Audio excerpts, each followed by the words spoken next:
ಆತ್ಮೀಯ SSLC ವಿದ್ಯಾರ್ಥಿಗಳೇ, ಇವತ್ತು ನಾವು ಇತಿಹಾಸ ಭಾಗದ 2ನೇ ಅಧ್ಯಾಯ ಬ್ರಿಟಿಷ್ ಆಳ್ವಿಕೆಯ ವಿಸ್ತರಣೆ ಎನ್ನುವಂಥ ಅಧ್ಯಾಯವನ್ನು ಅಭ್ಯಾಸ ಮಾಡೋಣ. ಇದರಲ್ಲಿ ಬರ್ತಕ್ಕಂಥ ಕಲಿಕಾಂಶಗಳು ಆಂಗ್ಲೋ ಮರಾಠ ಯುದ್ಧಗಳು, ಸಹಾಯಕ ಸೈನ್ಯ ಪದ್ಧತಿ, ಬ್ರಿಟಿಷ್ ಅಧಿಕಾರದ ಕ್ರೋಢೀಕರಣ, ಆಂಗ್ಲೋ ಸಿಖ್ ಯುದ್ಧಗಳು, ದತ್ತು ಮಕ್ಕಳಿಗೆ ಹಕ್ಕಿಲ್ಲ ಎಂಬುವ ಕಲಿಕಾಂಶಗಳನ್ನು ನಾವು ಇವತ್ತು ಅಭ್ಯಾಸ ಮಾಡೋಣ. ಹಾಗಾದರೆ ವಿದ್ಯಾರ್ಥಿಗಳೇ, ಈವರೆಗೂ ನೀವು ಕರ್ನಾಟಿಕ್ ಯುದ್ಧಗಳನ್ನು ಅಭ್ಯಾಸ ಮಾಡಿರಿ, ಪ್ಲಾಸಿ ಕದನಗಳನ್ನು ಅಭ್ಯಾಸ ಮಾಡಿರಿ, ಅನಂತರದಲ್ಲಿ ಬಕ್ಸಾ ಕದನದ ಕುರಿತು ಅಭ್ಯಾಸ ಮಾಡಿಕೊಂಡಿವಿ. ಇವುಗಳ ಆಧಾರದ ಮೇಲೆ ಬ್ರಿಟಿಷರು ಮತ್ತು ಈ ಒಂದು ಭಾರತದ ವಿವಿಧ ರಾಜ್ಯಗಳಲ್ಲಿ ತಮ್ಮ ಆಳ್ವಿಕೆಯನ್ನು ವಿಸ್ತರಿಸುವ ನಿಟ್ಟಿನಲ್ಲಿ ಬಹಳ ಪ್ರಬಲವಾದಂಥ ಪ್ರಯತ್ನವನ್ನು ಮಾಡ್ತಾರೆ ಎನ್ನುವಂಥದ್ದು ಇಲ್ಲಿ ಬಹಳ ಮುಖ್ಯವಾಗಿರ್ತಕ್ಕಂಥದ್ದು. ಈ ಹಿಂದೆ ಆಗಿರ್ತಕ್ಕಂಥ ಬ್ರಿಟಿಷ್ ಮತ್ತು ಭಾರತದ ಸಂಸ್ಥಾನಗಳ ಮಧ್ಯೆ ನಡೆದಿರತಕ್ಕಂಥ ಯುದ್ಧಗಳಲ್ಲಿ ಕಾರ್ನಾಟಿಕ್ ಯುದ್ಧ, 3 ಕಾರ್ನಾಟಿಕ್ ಯುದ್ಧಗಳನ್ನು ನಾವು ಗಮನಿಸಿದ್ದೇವೆ.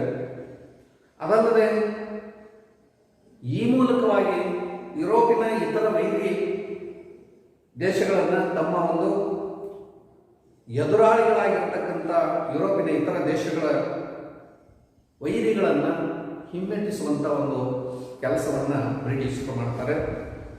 ಆನಂತರದಲ್ಲಿ ಪ್ಲಾಸಿ ಮತ್ತು ಬಕ್ಸಾ ಕದನಗಳ ಮೂಲಕ ಬಂಗಾಳ ಪ್ರಾಂತ್ಯದ ಮೇಲೆ ತಮ್ಮ ಸಂಪೂರ್ಣವಾಗಿರ್ತಕ್ಕಂಥ ರಾಜಕೀಯ ನಿಯಂತ್ರಣವನ್ನು ಸಾಧಿಸುವಲ್ಲಿ ಬ್ರಿಟಿಷರು ಯಶಸ್ವಿ ಆಗ್ತಾರೆ. ಅನಂತರ 1765ರ ಹೊತ್ತಿಗೆ ಬಹುತೇಕ ಪೂರ್ವ ಒಂದು ಭಾರತದ ಮೇಲೆ ತಮ್ಮ ಆಧಿಪತ್ಯವನ್ನು ಅವರು ಸ್ಥಾಪಿಸ್ತಾರೆ. ಆದರೆ ಭಾರತದ ದಕ್ಷಿಣ ಮತ್ತು ಪಶ್ಚಿಮ ಪ್ರದೇಶಗಳಲ್ಲಿ, ಪಶ್ಚಿಮದಲ್ಲಿ ಮರಾಠರು, ದಕ್ಷಿಣದಲ್ಲಿ ಮೈಸೂರು ರಾಜ್ಯಗಳು ಈ ಹೊತ್ತಿಗೆ ಪ್ರಬಲವಾಗಿರುತ್ತವೆ. ಇದು ಬ್ರಿಟಿಷರಿಗೆ ಅಡ್ಡಗಾವಾಗಿರುತ್ತದೆ. ಮಕ್ಕಳೇ, ಈ ಬ್ರಿಟಿಷರಿಗೆ ಅಡ್ಡಗಾವಾಗಿರತಕ್ಕಂಥ ಈ ಒಂದು ದಕ್ಷಿಣ ಭಾಗದಲ್ಲಿ ಮೈಸೂರು, ಆನಂತರದಲ್ಲಿ ಪಶ್ಚಿಮದಲ್ಲಿ ಮರಾಠ ರಾಜ್ಯಗಳು ಪ್ರಬಲವಾಗಿದ್ದಂಥ ಕಾರಣಕ್ಕಾಗಿ ಬ್ರಿಟಿಷರು ಬಂಗಾಳ ಮತ್ತು ಬೊಂಬಾಯಿಗೆ ಮಾತ್ರ ಈ ಒಂದು ಪ್ರದೇಶದಲ್ಲಿ ಮತ್ತು ಬಂಗಾಳದಲ್ಲಿ ಅವರು ಏನು ಮಾಡ್ತಾರೆ ಅಂತಂದರೆ ತಮ್ಮ ಒಂದು ಅಧಿಕಾರವನ್ನು ನಡೆಸಿಕೊಂಡಿರಬೇಕಾಗ್ತದೆ. ಅಷ್ಟಕ್ಕೆ ಅವರು ಸೀಮಿತವಾಗಿ ಬಿಡಬೇಕಾಗ್ತದೆ. ಈ ಪ್ರಸಂಗಗಳನ್ನೆಲ್ಲ ಗಮನಿಸಿಕೊಂಡು ಬ್ರಿಟಿಷರು ತಮ್ಮ ಮುಂದಿನ ಒಂದು ವಿಸ್ತರಣೆಯನ್ನು, ಸಾಮ್ರಾಜ್ಯ ವಿಸ್ತರಣೆಯನ್ನು ಮಾಡಬೇಕಾದ್ರೆ ಅಲ್ಲಿ ಅವರಿಗೆ ಏನಪ್ಪ ಅಂತಂದರೆ ಅಡ್ಡಿಯಾಗಿರತಕ್ಕಂಥ ಮರಾಠ ಪೇಶ್ವೆಗಳು, ಅನಂತರದ ಮೈಸೂರಿನ ಒಡೆಯರು, ಹೈದರಾಲಿ, ಟಿಪ್ಪು ಸುಲ್ತಾನ್, ಇವರು ಬಹುತೇಕ ಬ್ರಿಟಿಷರಿಗೆ ಸ್ವಪ್ನವಾಗಿರ್ತಾರೆ. ಇನ್ನೊಂದು ಕಡೆಗೆ ವಾಯುವ್ಯ ಭಾರತದಲ್ಲಿ ಸಿಖ್ಖರು ಪ್ರಬಲರಾಗಿರ್ತಾರೆ. ಅಲ್ಲಿ ಸಿಖ್ಖರ ದೊರೆಯಾಗಿರ್ತಕ್ಕಂಥ ರಣಜಿತ್ ಸಿಂಗ್ ಅವನು ಪ್ರಬಲನಾಗಿರ್ತಾರೆ ಎನ್ನುವಂಥದ್ದು. ಹೀಗೆ ಬ್ರಿಟಿಷರು ತಮ್ಮ ಸಾಮ್ರಾಜ್ಯ ವಿಸ್ತರಣೆ ಮಾಡಿಕೊಳ್ಳುವ ನಿಟ್ಟಿನಲ್ಲಿ ಬಹಳಷ್ಟು ಪ್ರಯತ್ನವನ್ನು ಪಡಬೇಕಾಗ್ತದೆ. ಭಾರತದಲ್ಲಿ ತಮ್ಮ ಸಾಮ್ರಾಜ್ಯ ವಿಸ್ತರಣೆಗಾಗಿ 18ನೇ ಒಂದು ಶತಮಾನದಿಂದ 19ನೇ ಶತಮಾನದ ಮೊದಲ ದಶಕಗಳಲ್ಲಿ ಅಲ್ಲೇನು ಮಾಡ್ತಾರೆ ಅಂತಂದರೆ ಬ್ರಿಟಿಷರು ಬಹಳಷ್ಟು ಯುದ್ಧಗಳನ್ನು ಕೈಗೊಳ್ತಾರೆ. ಆ ಯುದ್ಧಗಳಲ್ಲಿ ಅವರ ಸಾಮ್ರಾಜ್ಯ ವಿಸ್ತರಣೆಗಾಗಿ ಸಾಕಷ್ಟು ಪ್ರಯತ್ನವನ್ನು ಮಾಡ್ತಾರೆ. ವಿವಿಧ ನೀತಿಗಳನ್ನು ಅನುಸರಿಸ್ತಾರೆ ಬ್ರಿಟಿಷರು. ಉದಾಹರಣೆಗೆ ಬ್ರಿಟಿಷರು ಸಹಾಯಕ ಸೈನ್ಯ ಪದ್ಧತಿ ಮತ್ತು ದತ್ತು ಮಕ್ಕಳಿಗೆ ಹಕ್ಕಿಲ್ಲ ಅಂತಕ್ಕಂಥ ಒಂದು ನೀತಿಗಳನ್ನು ಅಳವಡಿಸಿಕೊಳ್ಳುವ ಮೂಲಕವಾಗಿ ಉಪಾಯದಿಂದಲೂ ಕೂಡ ಏನು ಮಾಡ್ತಾರೆ ಅಂತಂದರೆ ಈ ಒಂದು ಭಾರತದ ವಿವಿಧ ರಾಜ್ಯಗಳನ್ನು ತಮ್ಮ ಹತೋಟಿಗೆ ತೆಗೆದುಕೊಳ್ತಾರೆ. ಆ ಒಂದು ನಿಟ್ಟಿನಲ್ಲಿ ಬ್ರಿಟಿಷರು ದಕ್ಷಿಣ, ಪಶ್ಚಿಮ ಮತ್ತು ವಾಯುವ್ಯ ಭಾಗದಲ್ಲಿ ನಡೆಸಿದಂಥ ಒಂದು ಯುದ್ಧಗಳು ಬಹಳಷ್ಟು ಇಲ್ಲಿ ಪ್ರಮುಖವಾದಂಥ ಪಾತ್ರವನ್ನು ವಹಿಸ್ತವೆ. ಆ ಒಂದು ಯುದ್ಧಗಳನ್ನು ನೋಡೋದಾದರೆ 3 ಆಂಗ್ಲೋ ಮರಾಠ ಯುದ್ಧಗಳನ್ನು ನಾವು ಇಲ್ಲಿ ಗಮನಿಸಬೇಕಾಗಿದೆ. ಮತ್ತು ಈಗಾಗಲೇ ನಡೆದಿರ್ತಕ್ಕಂಥ ಆಂಗ್ಲೋ ಮೈಸೂರು ಯುದ್ಧಗಳು ಅಲ್ಲಿ ನಾವು ಮುಂದಿನ ಒಂದು ಅವಧಿಯಲ್ಲಿ ಚರ್ಚಿಸಬೇಕಾದ್ರೆ ಮುಂದಿನ ಅಧ್ಯಾಯದಲ್ಲಿ ಚರ್ಚೆ ಮಾಡೋಣ.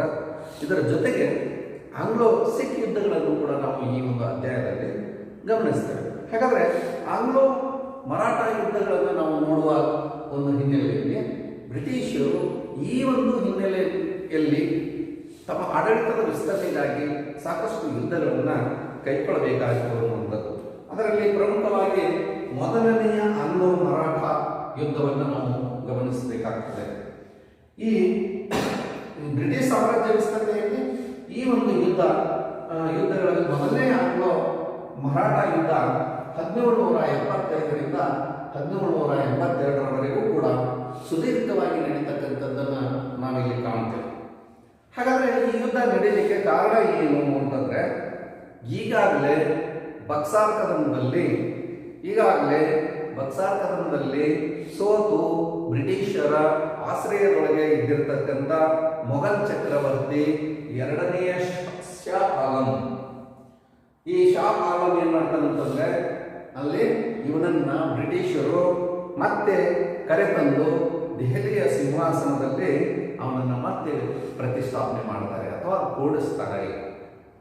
ವಿದ್ಯಾರ್ಥಿಗಳೇ, ಇದೇ ಏನಾಗ್ತದೆ ಅಂತಂದ್ರೆ ಮೊದಲನೆಯ ಆಂಗ್ಲೋ ಮರಾಠ ಯುದ್ಧಕ್ಕೆ ಕಾರಣ ಆಗ್ತದೆ. ಇದರಿಂದ ಮರಾಠರು ಮತ್ತು ಬ್ರಿಟಿಷರ ನಡುವೆ ಏನಾಗ್ತದೆ, ವೈಷಮ್ಯ ಉಂಟಾಯಿತು, ವೈರತ್ವ ಉಂಟಾಯಿತು. ಇದರಿಂದ ಏನಾಗ್ತದೆ ಅಂತಂದ್ರೆ ಅಲ್ಲದೆ ಬಲಿಷ್ಠ ಮರಾಠರ ಪೇಶ್ವೆಯಾಗಿರ್ತಕ್ಕಂಥ ಮಾಧವ ಇದೇ ಸಂದರ್ಭದಲ್ಲಿ ಏನು ಮಾಡ್ತಾನಂತಂದ್ರೆ ತೀರ್ಕೊಂಡ್ಬಿಡ್ತಾರೆ. ಇದು ಒಂದು ರೀತಿ ಬ್ರಿಟಿಷರಿಗೆ ತುಂಬ ಲಾಭದಾಯಕವಾಗ್ತದೆ. ವಿದ್ಯಾರ್ಥಿಗಳೇ, ಇದು ಇಂಥ ಸಮಯವನ್ನೇ ಕಾಯ್ದುಕೊಂಡು ಹೊಂಚು ಹಾಕಿಕೊಂಡು ಕುಳಿತುಕೊಂಡಿರತಕ್ಕಂಥ ಬ್ರಿಟಿಷರು ಈ ಸಮಯವನ್ನು ಚೆನ್ನಾಗಿ ಸದುಪಯೋಗ ಮಾಡಿಕೊಳ್ಳುತ್ತಾರೆ. ಪೇಶ್ವೆಯ ಸ್ಥಾನಕ್ಕೆ ಅವನ ಒಂದು ತಮ್ಮನಾಗಿರ್ತಕ್ಕಂಥ ನಾರಾಯಣರಾವನನ್ನ ಪಟ್ಟಕ್ಕೆ ಕೂಡಿಸ್ತಾರೆ ಯಾರು ಮರಾಠ ಒಕ್ಕೂಟದವರೆಲ್ಲ ಸೇರಿ. ಆದರೆ ಈ ನಷ್ಟವನ್ನು ಭರಿಸುವಲ್ಲಿ ಅವನು ಆಡಳಿತವನ್ನು ನಡೆಸುವ ಹಂತದಲ್ಲಿ ಇದ್ದಾಗಲೇ ಅವನ ಚಿಕ್ಕಪ್ಪನಾಗಿರ್ತಕ್ಕಂಥ ರಘೋಬ ಅಂದರೆ ರಘುನಾಥ್ ರಾವ್ ಅಂತಕ್ಕಂಥವ್ರು ಈ ನಾರಾಯಣ ರಾವ್ನನ್ನ ಏನು ಮಾಡಿಬಿಡ್ತಾನಂತಂದ್ರೆ ಅವನು ಕೊಂದು ಬಿಡ್ತಾನೆ. ಅಂದರೆ ತನಗೆ ಸಿಗಬೇಕಾಗಿರ್ತಕ್ಕಂಥ ಪಟ್ಟ, ಅವನಿಗೆ ಬೇಕಾಗಿರ್ತಕ್ಕಂಥ ಪಟ್ಟವನ್ನು, ಮರಾಠ ಸಾಮ್ರಾಜ್ಯದ ಪಟ್ಟವನ್ನು ಬೇರೆದವನು ಪಡೆದ, ನಾರಾಯಣರಾವ್ ಪಡೆದ ಅಂತ ತಿಳ್ಕೊಂಡು ಅವನನ್ನು ಕೊಂದು ಹಾಕಿಬಿಡ್ತಾನೆ. ಇದರಿಂದ ಪೇಶ್ವೆಗಳಲ್ಲಿ ಏನಾಗ್ತದೆ ಅಂತಂದರೆ ಕಲಹ ಉಂಟಾಯಿತು, ಅಂತಃಕಲಹ ಅಂತಕ್ಕಂಥದ್ದು ಉಂಟಾಯಿತು. ಇದು ಕೂಡ ಬ್ರಿಟಿಷರಿಗೆ ಲಾಭದಾಯಕವಾಗಿರತಕ್ಕಂಥದ್ದೇ ಅಂತ ಹೇಳ್ಬೋದು. ಆಗ ನಾನಾ ಫಡ್ನವೀಸ್ ಅಂತಕ್ಕಂಥ ಮರಾಠರ ಪೇಶ್ವೆ ಏನು ಮಾಡ್ತಾನಂತಂದರೆ ಪ್ರಮುಖವಾದಂಥ ಪಾತ್ರವನ್ನು ವಹಿಸ್ತಾನೆ, ನೇತೃತ್ವವನ್ನು ತೆಗೆದುಕೊಳ್ತಾನೆ. ಆ ನೇತೃತ್ವವನ್ನು ತೆಗೆದುಕೊಂಡು ರಘೋಬನ ಬದಲಾಗಿ ನಾರಾಯಣ ರಾಯನ ಮಗನಾಗಿರ್ತಕ್ಕಂಥ 2ನೇ ಮಾಧವರಾವನನ್ನ ಏನು ಮಾಡ್ತಾನಂತಂದರೆ ಪಟ್ಟಕ್ಕೆ ಕೂಡಿಸ್ತಾನೆ, ಪಟ್ಟ ಕಟ್ತಾನೆ. ಮರಾಠ ಒಕ್ಕೂಟದ ಪಟ್ಟವನ್ನು ಅವನಿಗೆ ಕಟ್ಟಲಾಗ್ತದೆ. ಈ ರೀತಿಯಾಗಿ ಮರಾಠ ಒಂದು ಮನೆತನಗಳಿಂದ ನಿರೀಕ್ಷಿತ ಬೆಂಬಲ ಸಿಗದೇ ಇರತಕ್ಕಂಥ ಯಾರು ರಘುನಾಥ ರಾವ್ ಏನು ಮಾಡ್ತಾನಂತಂದರೆ ಅನಿವಾರ್ಯವಾಗಿ ಬ್ರಿಟಿಷರ ಒಂದು ಸಹಾಯವನ್ನು ಕೋರ್ತಾನೆ. ಆಗ ಈ ಒಂದು ವೈರತ್ವ ಉಂಟಾಗಿ ಬ್ರಿಟಿಷರು ಈ ರಘೋಬನಿಗೆ ಏನು ಮಾಡ್ತಾರಂತಂದರೆ ಅವರು ಬೆಂಬಲವನ್ನು ಕೊಡ್ತಾರೆ. ಬೆಂಬಲವನ್ನು ಕೊಟ್ಟ ನಂತರದಲ್ಲಿ 1775ರಿಂದ 1782ರವರೆಗೆ ಸುದೀರ್ಘವಾದಂಥ ಒಂದು ಯುದ್ಧ ನಡೀತದೆ. ಆರಂಭದಲ್ಲಿ ಮರಾಠರಿಗೆ ಜಯ ದೊರೆಯುತ್ತದೆ. ಆದರೆ ಏನಾಗುವುದಿಲ್ಲ ಅಂತಂದರೆ ಅವರು ಅನಿವಾರ್ಯವಾಗಿ ಅಲಹಾಬಾದನ್ನು ಕಳ್ಕೋಬೇಕಾಗ್ತದೆ. ಇದು ಅರ್ಥಾತ್ ಬ್ರಿಟಿಷರಿಗೆ ಈ ಅಲಹಾಬಾದ್ ವಶವಾಗ್ತದೆ. ಆದರೆ ಅನಿವಾರ್ಯವಾಗಿ ಅವ್ರು ಏನು ಮಾಡ್ತಾರೆ ಅಂತಂದರೆ ಸಾಲ್ವಾಯಿ ಒಪ್ಪಂದಕ್ಕೆ ಸಹಿ ಹಾಕುವ ಮೂಲಕವಾಗಿ ಮರಾಠರು ಏನು ಮಾಡ್ತಾರೆ ಅಂದರೆ ಬ್ರಿಟಿಷರ ಒಪ್ಪಂದಕ್ಕೆ ಒಳಗಾಗ್ತಾರೆ. ಮತ್ತೆ ಏನಂತಂದರೆ ನಾರಾಯಣ ರಾವ್ ಪೇಶ್ವೆಯಾಗಿ ಈ ಒಂದು ಮರಾಠ ಸಾಮ್ರಾಜ್ಯದ ಅಥವಾ ಮರಾಠ ಒಕ್ಕೂಟದ ದೊರೆಯಾಗಿ ಮುಂದುವರಿಯುತ್ತಾನೆ. ಆತ್ಮೀಯ ವಿದ್ಯಾರ್ಥಿಗಳೇ, ಈ ಒಂದು ಸಂಗತಿಗಳನ್ನು ಗಮನದಲ್ಲಿ ಇಟ್ಟುಕೊಂಡು ನೋಡಿದಾಗ ಬ್ರಿಟಿಷರ ಆಡಳಿತದ ವಿಸ್ತರಣೆಯ ಒಂದು ಹಿನ್ನೆಲೆಯಲ್ಲಿ ಲಾರ್ಡ್ ವೆಲ್ಲೆಸ್ಲಿ ಪ್ರಮುಖವಾದಂಥ ಪಾತ್ರವನ್ನು ವಹಿಸ್ತಾನೆ ಅನ್ನೋದು. ಲಾರ್ಡ್ ವೆಲ್ಲೆಸ್ಲಿ ಪ್ರಮುಖವಾದಂಥ ಪಾತ್ರವನ್ನು ವಹಿಸ್ತಾನೆ. ಇವನು 1798ರಿಂದ 1805ರವರೆಗೆ ಭಾರತಕ್ಕೆ ಗವರ್ನರ್ ಜನರಲ್ ಆಗಿ ಕಂಪನಿಯ ಆಡಳಿತವನ್ನು ನಡೆಸಲಿಕ್ಕೆ ಮುಂದಾಗ್ತಾನೆ. ಆಗ ಈ ಬ್ರಿಟಿಷ್ ಸಾಮ್ರಾಜ್ಯದ ಒಂದು ವಿಸ್ತರಣೆಯನ್ನು ದೊಡ್ಡ ಪ್ರಮಾಣದಲ್ಲಿ ಮಾಡಲಿಕ್ಕೆ ಅವನು ಮುಂದಾಗ್ತಾನೆ. ಅದಕ್ಕಾಗಿಯೇ ಹೇಳಿದ್ದು ಬ್ರಿಟಿಷ್ ಆಡಳಿತದ ವಿಸ್ತರಣೆಯ ಒಂದು ಹಿನ್ನೆಲೆಯಲ್ಲಿ ಲಾರ್ಡ್ ವೆಲ್ಲೆಸ್ಲಿ ಪ್ರಮುಖವಾದಂಥ ಪಾತ್ರವನ್ನು ವಹಿಸ್ತಾನೆ ಅಂತ. ಆ ಒಂದು ಹಿನ್ನೆಲೆಯಲ್ಲಿ ಇವನು ಭಾರತಕ್ಕೆ ಗವರ್ನರ್ ಜನರಲ್ ಆಗಿ ಬರುವಂಥ ಒಂದು ಸನ್ನಿವೇಶದಲ್ಲಿ ಇಷ್ಟೊತ್ತಿಗಾಗಲೇ ಮರಾಠರ ಒಂದು ರಾಜ್ಯ ಪ್ರಬಲವಾಗಿರ್ತದೆ. ಇನ್ನೊಂದು ಕಡೆಗೆ ಮೈಸೂರಿನ ರಾಜ್ಯ ಪ್ರಬಲವಾಗಿರ್ತದೆ. ಮರಾಠರು ಮತ್ತು ಮೈಸೂರಿನ ರಾಜ್ಯಗಳು ದಕ್ಷಿಣ ಭಾರತದಲ್ಲಿ ಪ್ರಬಲವಾಗಿರ್ತದೆ. ಆನಂತರದಲ್ಲಿ ಈ ವಿಸ್ತರಣೆಯ ಹಿನ್ನೆಲೆಯಲ್ಲಿ ಈ ಪ್ರಬಲಗೊಂಡಿರ್ತಕ್ಕಂಥ ಅವುಗಳ ರಾಜ್ಯಗಳನ್ನು ನಾವು ಗಮನದಲ್ಲಿ ಇಟ್ಟುಕೊಂಡು ಮತ್ತೆ ಅವನು ಬಂದ ಅಂದ ತಕ್ಷಣವೇ, ಅಂದರೆ ಲಾರ್ಡ್ ವೆಲ್ಲೆಸ್ಲಿ ಭಾರತಕ್ಕೆ ಗವರ್ನರ್ ಜನರಲ್ ಆಗಿ ಬಂದ ಅಂದ ತಕ್ಷಣವೇ ಇನ್ನೊಂದು ಕಡೆಗೆ ಮತ್ತೆ ಏನಾಗ್ತದೆ ಅಂತಂದರೆ ಈ ಒಂದು ಮರಾಠ ರಾಜ್ಯಗಳಲ್ಲಿ ಅಂತಃಕಲಹಗಳು ಉಂಟಾಗಿದ್ವು. ಆನಂತರದಲ್ಲಿ ಮೈಸೂರಿನಲ್ಲಿಯೂ ಕೂಡ ಅಷ್ಟೊಂದು ಸಮರ್ಥವಾದಂಥ ಆಡಳಿತ ನಡೀತಾ ಇರಲಿಲ್ಲ. ಈ ಹಿನ್ನೆಲೆಯಲ್ಲಿ ಆ ಒಂದು ಏನಂತಂದರೆ ಒಂದಷ್ಟು ನಿಯಂತ್ರಣವನ್ನು ಸಾಧಿಸಲಿಕ್ಕೆ ಲಾರ್ಡ್ ವೆಲ್ಲೆಸ್ಲಿ ಪ್ರಯತ್ನ ಮಾಡ್ತಾನೆ. ಅಂದರೆ ಆ ಒಂದು ಎರಡೂ ರಾಜ್ಯಗಳನ್ನು ಬ್ರಿಟಿಷ್ ಆಡಳಿತದ ತೆಕ್ಕೆಗೆ ತೆಗೆದುಕೊಳ್ಳಿಕ್ಕೆ ಅವನು ಪ್ರಯತ್ನ ಮಾಡ್ತಾನೆ. ಹಾಗಾಗಿ ಅಲ್ಲಿ ಅವನು ಅನುಸರಿಸಿರ್ತಕ್ಕಂಥ ಒಂದು ಇದನ್ನೇ ಏನಪ್ಪ ಅಂತಂದರೆ ಸಹಾಯಕ ಸೈನ್ಯ ಪದ್ಧತಿ ಇರತಕ್ಕಂಥದ್ದು. ಈ ಪದ್ಧತಿಯ ಮೂಲಕವಾಗಿ ಅವನು ಏನು ಮಾಡ್ತಾನಂತಂದರೆ 3 ವಿಧಾನಗಳ ಮೂಲಕವಾಗಿ ಈ ಬ್ರಿಟಿಷ್ ಸಾಮ್ರಾಜ್ಯದ ವಿಸ್ತರಣೆಯನ್ನು ಮಾಡ್ತಾನೆ. ಅವೇ 3 ವಿಧಾನಗಳು. ಅವು ಯಾವ್ಯಾವ ಅಂತಂದರೆ, ಒಂದನೇದು ಸಹಾಯಕ ಸೈನ್ಯ ಪದ್ಧತಿ, ಎರಡನೇದು ಹೊಸ ರಾಜ್ಯಗಳ ಮೇಲೆ ಯುದ್ಧಗಳನ್ನು ಕೈಗೊಳ್ಳುವಂತಹದ್ದು. ಅವನ 3 ಅಸ್ತ್ರಗಳಾಗಿರುತ್ತವೆ. 3 ಅಸ್ತ್ರಗಳಲ್ಲಿ ಸಹಾಯಕ ಸೈನ್ಯ ಪದ್ಧತಿ ಒಂದು, ಹೊಸ ರಾಜ್ಯಗಳ ಮೇಲೆ ಯುದ್ಧ ಕೈಗೊಳ್ಳತಕ್ಕಂಥದ್ದು ಎರಡನೇದು, ಈಗಾಗಲೇ ಕಂಪನಿಯ ಒಂದು ಅಧೀನಕ್ಕೆ ಆಡಳಿತಕ್ಕೆ ಒಳಪಟ್ಟಂತಹ ರಾಜ್ಯಗಳ ಮೇಲೆ ಇನ್ನಷ್ಟು ಹತೋಟಿಯನ್ನು ಅಥವಾ ನಿಯಂತ್ರಣವನ್ನು ಸಾಧಿಸುವುದು ಇವನ ಒಂದು ಮುಖ್ಯ ಒಂದು ವಿಸ್ತರಣಾ ನೀತಿಯಾಗಿರುತ್ತದೆ. ಹಾಗಾದರೆ ಸಹಾಯಕ ಸೈನ್ಯ ಪದ್ಧತಿಯ ಒಂದು ನಿಯಂತ್ರಣದಲ್ಲಿ ಇದ್ದಿರತಕ್ಕಂಥ ರಾಜ್ಯಗಳನ್ನು ನಾವು ಇಲ್ಲಿ ಸಹಾಯಕ ಸೈನ್ಯ ಪದ್ಧತಿಯನ್ನು ಅನುಸರಿಸುವ ಮೂಲಕವಾಗಿ ಮತ್ತಷ್ಟು ಬಿಗಿಗೊಳಿಸಲಿಕ್ಕೆ ಲಾರ್ಡ್ ವೆಲ್ಲೆಸ್ಲಿ ಪ್ರಯತ್ನ ಮಾಡ್ತಾನೆ. ಆದ್ದರಿಂದ ಇವನು 1798ರಲ್ಲಿ ಈ ಒಂದು ಪದ್ಧತಿಯನ್ನು ಜಾರಿಗೆ ತಂದ. 1798ರಲ್ಲಿ ಸಹಾಯಕ ಸೈನ್ಯ ಪದ್ಧತಿಯನ್ನು ಜಾರಿಗೆ ತಂದ.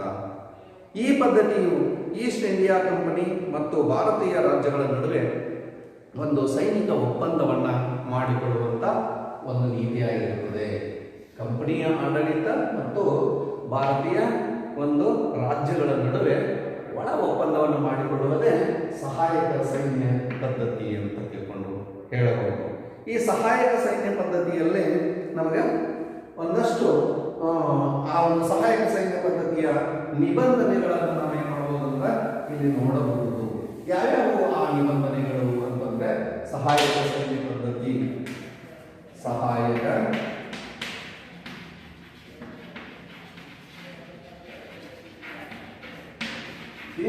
ನಿಬಂಧನೆಗಳು.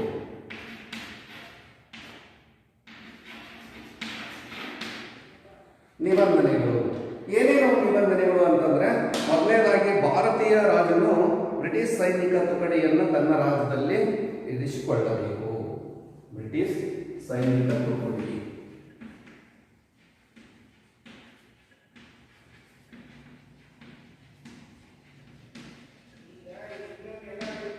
ಬ್ರಿಟಿಷ್ ಸೈನಿಕ ತುಕಡಿಯನ್ನ ತನ್ನ ರಾಜ್ಯದಲ್ಲಿ ಅಂದ್ರೆ ಇಟ್ಟುಕೊಳ್ಳಬೇಕು. ಅಂದ್ರೆ ಬ್ರಿಟಿಷರ ಸೈನ್ಯದ ಒಂದು ತುಕಡಿಯನ್ನ ತನ್ನ ರಾಜ್ಯದಲ್ಲಿ ಇಟ್ಟುಕೊಳ್ಳಬೇಕು.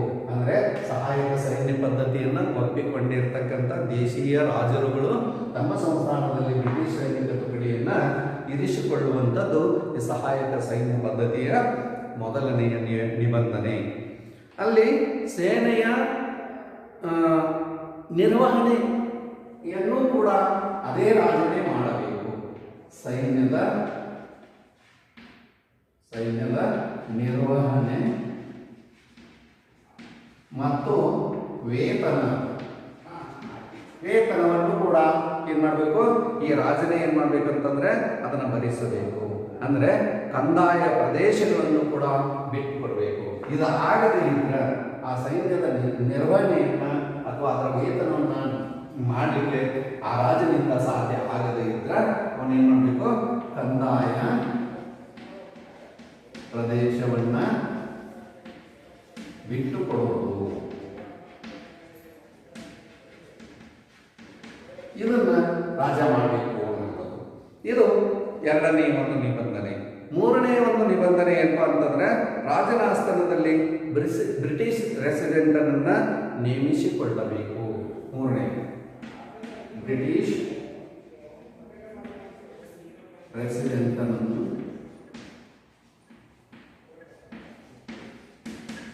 ನೇಮಿಸಿಕೊಳ್ಳುವುದು.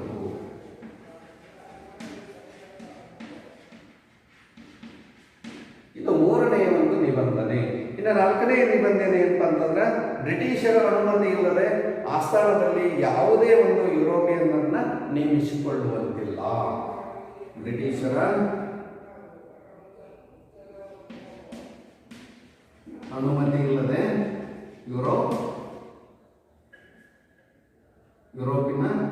ಯಾವುದೇ ಯುರೋಪಿನ ಒಂದು ಯುರೋಪಿಯನ್